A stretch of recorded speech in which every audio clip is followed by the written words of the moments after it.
નમસ્કાર, ઉજાસ ટીવીમાં હું પંકજ આપનું સ્વાગત કરું છું. આજના તારીખ 16મી જુલાઈ અને ગુરુવારના અમેરિકાના મુખ્ય સમાચારમાં જોઈએ તો અમેરિકામાં વસવાટ કરતા ભારતીયો અને અમેરિકા જવા ઈચ્છતા લોકો માટે ખરાબ સમાચાર સામે આવ્યા છે. જુલાઈ 2026નું વિઝા બુલેટિન જાહેર થયું છે, જે અંતર્ગત ગ્રીન કાર્ડ મેળવવા ઈચ્છતા લોકોને ભારે મુશ્કેલીનો સામનો કરવો પડે તે મોટી બ્રેક લાગી ગઈ છે. આ સિવાયની કેટેગરીમાં શું થવાનું છે તેની પણ વિગતે વાત કરીશું. ઉપરાંતના સમાચારમાં જોઈએ તો અમેરિકાના મોલમાં કામ કરતા એક ભારતીય યુવકને તેના ધર્મ વિશે પૂછીને એક ગોરા અમેરિકને ચપ્પુના ઉપરા છાપરી ઘા ઝીંકી દીધા હતા, જેથી હવે અમેરિકામાં તમામ ભારતીયોએ એક થવાની જરૂર હોવાનું સામે આવ્યું છે. તેની વિગતે વાત કરીશું. ઉપરાંતના સમાચારમાં જોઈએ તો અમેરિકામાં એક ભારતના યુવકે બેફામ રીતે ટ્રક ચલાવીને અકસ્માત સર્જ્યો હતો, તેનો લાઈવ વિડીયો સામે આવ્યો છે, એ તમને બતાવીશું. આ સિવાય 3 મોત થયા હોવાથી તેને શું સજા કોર્ટે ફટકારી છે તેની પણ વાત કરીશું. તો ચાલો તમામ સમાચાર જોઈએ વિસ્તારથી.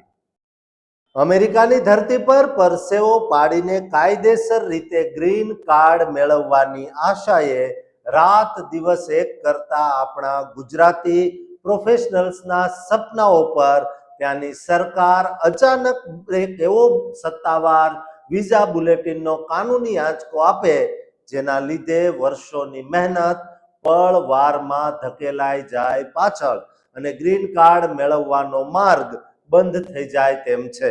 અમેરિકાના સ્ટેટ ડિપાર્ટમેન્ટ દ્વારા સત્તાવાર રીતે જાહેર કરાયેલા જુલાઈ 2026ના મહિનાના સૌથી મોટા ચોંકાવનારા અને વિઝા બુલેટિનના અહેવાલો સામે આવ્યા છે, જેના લીધે પ્રવાસી સમાજની અંદર ભારે આઘાત અને ચિંતાનો માહોલ વ્યાપી ગયો છે. આ નવા બુલેટિન મુજબ ખાસ કરીને એમ્પ્લોયમેન્ટ બેઝડ એટલે કે રોજગાર આધારિત શ્રેણીઓમાં ભારતીયો અને આપણા ગુજરાતી પરિવારોના ગ્રીન કાર્ડ મેળવવાની ગતિ પર બહુ જ મોટી બ્રેક લાગી ગઈ છે. વિદેશમાં સ્થાયી થવા માંગતા લોકોના ભવિષ્ય સામે મોટા સવાલો ઊભા થયા છે. કાનૂની દસ્તાવેજો અનુસાર આ જુલાઈ 2026ના વિઝા બુલેટિનમાં સૌથી મોટો ફટકો EB1 એટલે કે પ્રાયોરિટી વર્કર્સની શ્રેણીમાં પડ્યો છે, જેની ફાઇનલ એક્શન ડેટ જૂન મહિનામાં 15મી નવેમ્બર ડિસેમ્બરના રોજ થવાની હતી, જે 2022ની હતી. સત્તાવાર રીતે પૂરા 2 મહિના પાછળ ધકેલીને 15 ઓક્ટોબર 2022 કરી દેવામાં આવી છે. આ રેટ્રોગ્રેશન એટલે કે સમય પાછળ જવાનું મુખ્ય કારણ અમેરિકામાં વધી ગયેલી ભારે ડિમાન્ડ અને નાણાકીય વર્ષ 2026ની કાનૂની મર્યાદા માનવામાં આવી રહી છે, જેના કારણે આગામી સમયમાં આ તારીખ હજુ પણ વધુ પાછળ જઈ શકે છે. જ્યારે EB2 એટલે કે ઉચ્ચ ડિગ્રી ધરાવતા વ્યવસાયિકોની કેટેગરીમાં તો પ્રચંડ મોટો આંચકો લાગ્યો છે, કારણ કે નાણાકીય વર્ષ 2026ના અંત સુધી ભારતીયો માટે આ કેટેગરીને સત્તાવાર રીતે અનઅવેલેબલ એટલે કે સાવ બંધ જાહેર કરી દેવાય છે. આ કઠોર નિર્ણયનું અસલી કારણ એ છે કે ચાલુ વર્ષ માટે ભારતીયોને ફાળવવામાં આવેલી EB2ની કાનૂની વિઝા લિમિટ પૂરી થઈ ગઈ છે, જેથી હવે ઓક્ટોબર સુધી આ નવા વિઝા નંબર્સ કોઈ પણ સંજોગોમાં મળી શકશે નહીં. આ ઉપરાંત EB5 ઇન્વેસ્ટર એટલે કે રોકાણકારોની અનરિઝર્વ કેટેગરીમાં પણ ભારતીય અરજદારો માટે વિઝા સાવ અનઅવેલેબલ જાહેર કરાયા છે. જો કે ગ્રામીણ, હાઈ અનએમ્પ્લોયમેન્ટ અને ઇન્ફ્રાસ્ટ્રક્ચર જેવી સેટ અસાઇડ કેટેગરી હજુ પણ ચાલુ છે, પણ જનરલ રોકાણકારો માટેના દસ્તાવેજો સાવ બંધ થઈ ગયા છે. બીજી તરફ EB3 કેટેગરીની સત્તાવાર તારીખ 1 જાન્યુઆરી 2014 જાહેર કરાઈ છે, જેમાં બહુ જ મામૂલી પ્રગતિ જોવા મળી રહી છે, પણ હજુ પણ દાયકાઓ લાંબી કતાર એટલે કે લાઈનો યથાવત છે. આ ભયાનક વહીવટી ફેરફારોની સીધી અસર ન્યૂજર્સી, ટેક્સાસ, કેલિફોર્નિયા અને ઇલિનોઇસ જેવા મોટા રાજ્યોમાં વસતા આપણા ગુજરાતી સમાજ પર પડવાની છે, કારણ કે અહીં આપણા હજારો પરિવારો મોટેલ્સ, ગેસ સ્ટેશન્સ અને રેસ્ટોરન્ટ્સ તથા IT કંપનીઓમાં મોટા વ્યાપાર અને એન્જિનિયરિંગમાં નોકરીઓ કરે છે. આ વિલંબના કારણે H1B વિઝા ધારકોએ હવે ફરજિયાતપણે 6 વર્ષથી વધુ સમયના H1B એક્સટેન્શન પર જ નિર્ભર રહેવું પડશે, જે તેમના પત્ની અને બાળકોના ડિપેન્ડન્ટ વિઝા પર બહુ મોટી અને કટોકટીભરી અસર કરશે.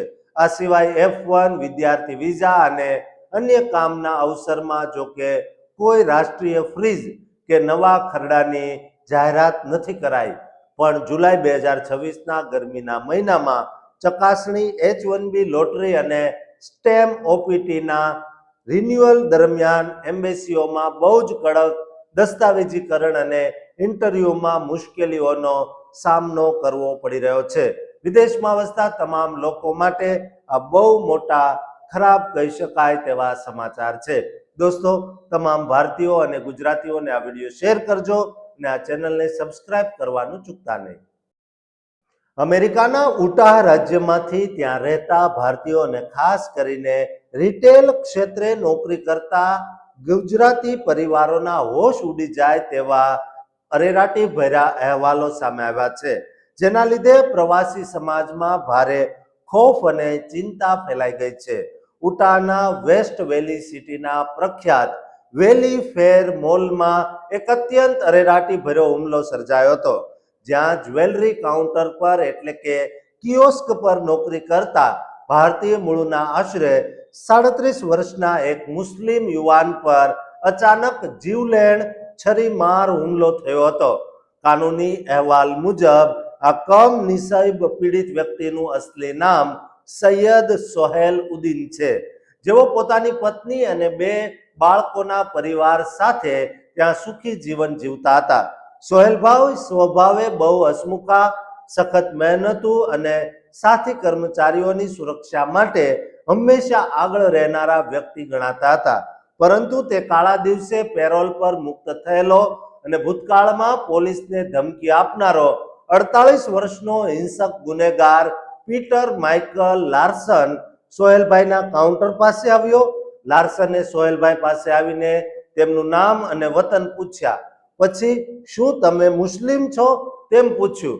સોહેલભાઈએ હા પાડીને પાણીની બોટલ આપવા વાંકા વળ્યા કે તરત જ લાર્સને આવેશમાં આવીને છરી વડે તેમના પર ધડાધડ હુમલા કરી દીધા હતા. તેણે સોહેલભાઈના શરીર પર હૃદય સુધી 15થી વધુ વખત છરીના જીવલેણ ઘા મારી દીધા હતા. તે જ સમયે ત્યાં હાજર સાહસિક લુલના નુનેઝ અને બાયસ્ટેન્ડર્સ જાનના જોખમે હુમલાખોરને પકડી પાડે છે. છરી છીનવી લેતા આ ભયાનક હુમલો અટકી ગયો. આ ઘટના બાદ પોલીસે લાર્સનની ધરપકડ કરી, ત્યારે તેણે સ્વીકાર્યું કે તે ખાસ મુસ્લિમ ધર્મના લોકોને ટાર્ગેટ કરવા જ ત્યાં આવ્યો હતો. તેનો અસલી હેતુ મુસ્લિમોને મારી નાખવાનો જ હતો. તે પોતાને આ નફરત ફેલાવનારો કેટાલિસ્ટ માનતો હતો. આ બહુ જ ઘૃણાસ્પદ હેટ ક્રાઇમ છે. હાલમાં સોહેલભાઈ હોસ્પિટલમાં નાજુક હાલતમાં સારવાર હેઠળ છે, એટલે કે જીવન મરણ વચ્ચે ઝોલા ખાઈ રહ્યા છે. તેમની મલ્ટિપલ સર્જરીઓ કરવામાં આવી છે. તેમના પરિવારને મદદ માટે એક GoFundMe પેજ પણ શરૂ કરાયું છે.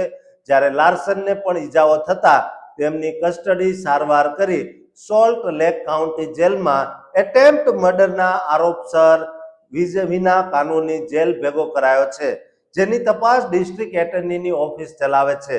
આ હુમલા પર સોહેલભાઈના માલિક અદનાન મોહમ્મદે દુઃખ વ્યક્ત કરીને જણાવ્યું કે આવી નફરત માટે સમાજમાં કોઈ સ્થાન નથી.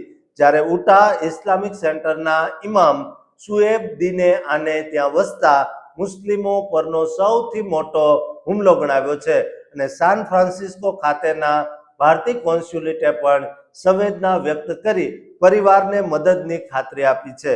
દોસ્તો, અમેરિકામાં વસતા ભારતના હિન્દુ કે મુસ્લિમોએ હવે એક થવાની જરૂર છે, કારણ કે ભારતીયો પરનો કોઈ પણ વ્યક્તિ પર થયેલો હુમલો એ એક ભારતીય પરનો હુમલો છે. માટે આ વિડીયોને શેર કરજો અને આ પરિવારને મદદ કરવા માટે થઈ શકે એટલી દાનની અપીલ પણ કરવામાં આવી રહી છે. દોસ્તો, આ ચેનલને સબસ્ક્રાઇબ કરવાનું પણ ચૂકતા નહીં. અમેરિકામાં એક ભારતીય ટ્રક ડ્રાઈવરે વાહનોને ધડાધડ કચડી નાખ્યા હતા, જેથી 3 વ્યક્તિના મોત થયા હતા. સૌ પ્રથમ આ અકસ્માતનો લાઈવ વિડીયો જોઈ લો, પછી તેના પર વાત કરીએ. Who is now under arrest on suspicion of driving under the influence of drugs. A total of 4 semis were involved and also 4 passenger vehicles, one of them exploding in flames. 3 people were killed and 4 others were taken to local hospitals. This horrific crash happened just east of the 15 freeway and shut down all westbound lanes for more than 12 hours. Thousands of drivers were trapped in the gridlock just as the evening commute. અમેરિકાના ઓન્ટેરિયોના San બર્નાન્ડિનો કાઉન્ટીમાં આવેલા વ્યસ્ત interstate 10 freeway પર ગત 21 October 2025ના રોજ 8 વાહનો વચ્ચે અતિશય અરેરાટી ભર્યો અને ભયાનક ચેન રિએક્શન અકસ્માત સર્જાયો હતો. કાનૂની પોલીસ અહેવાલ અને કોર્ટના દસ્તાવેજો મુજબ આ અકસ્માત સર્જનાર લાલ સેમી ટ્રકનો ડ્રાઈવર યુબા સિટીનો 21 વર્ષનો ભારતીય નાગરિક જશનપ્રીત સિંહ હતો, જે 2022માં સધર્ન બોર્ડર ગેરકાયદેસર રીતે ક્રોસ કરી અમેરિકામાં ઘૂસ્યો હતો. ડેશકેમ ફૂટેજ મુજબ તેણે બ્રેક માર્યા વિના પોતાના તોતિંગ ટ્રક સીધો જ ઉભેલા ટ્રાફિક સાથે અથડાવ્યો હતો. ટક્કર એટલી પ્રચંડ હતી કે ટ્રકમાં વિસ્ફોટ સાથે ભીષણ આગ લાગી અને આખા હાઈવે પર કાટમાળ ફેલાયો. આ ભીષણ હાઈવે અકસ્માતમાં એક વડીલ દંપતી અને અપલેન્ડના એક રહીશ સહિત કુલ 3 નિર્દોષ લોકોના કરુણ મોત થયા હતા અને અન્ય 4 જેટલા લોકો ગંભીર રીતે ઘાયલ થયા હતા. શરૂઆતમાં નશાની એટલે કે DUI આશંકા હતી, પણ ટોક્સિકોલોજી રિપોર્ટ નેગેટિવ આવતા તે આરોપ સાવ ડ્રોપ કરાયો હતો. જશનપ્રીત સિંહ એક ટ્રક ડ્રાઈવર હતો અને તેના પર કાનૂની રીતે બેદરકારીપૂર્વક વાહન ચલાવી લોકોના મોત નિપજાવવાનો અને બેફામ ડ્રાઇવિંગ કરવાનો બહુ જ ગંભીર ગુનો નોંધાયો હતો. શરૂઆતમાં તેણે ગુનો નકાર્યો હતો, પણ જૂન 2026માં ગુનો કબૂલતા ગઈ 15મી જુલાઈ 2026ના રોજ અદાલતે તેને 4 વર્ષ અને 8 મહિનાની એટલે કે લગભગ 5 વર્ષની જેલની સજા ફટકારી છે. અકસ્માત બાદ તરત જ તેની સામે આઈસ ઇમિગ્રેશન વિભાગ દ્વારા ડિટેઇનર પણ લગાવાયું છે. આ આખા કેસનો સૌથી મોટો વહીવટી વિવાદ એ છે કે જશનપ્રીત સિંહ પાસે કેલિફોર્નિયાનું કમર્શિયલ ડ્રાઇવિંગ લાયસન્સ હતું, જે તેણે જૂન 2025માં મેળવ્યું હતું અને તેના પરના પ્રતિબંધો અકસ્માતના માત્ર 6 દિવસ પહેલા જ એટલે કે 15 ઓક્ટોબર 2025ના રોજ દૂર કરાયા હતા. યુએસ ટ્રાન્સપોર્ટેશન સેક્રેટરી સીન ડફીએ કેલિફોર્નિયાના ગવર્નર ગેવિન ન્યુઝમ પર આરોપ લગાવ્યો છે કે તેઓ કેન્દ્રીય નિયમો પાળતા નથી, જેના કારણે આવા બિન નાગરિકોને કમર્શિયલ લાયસન્સ મળ્યું છે.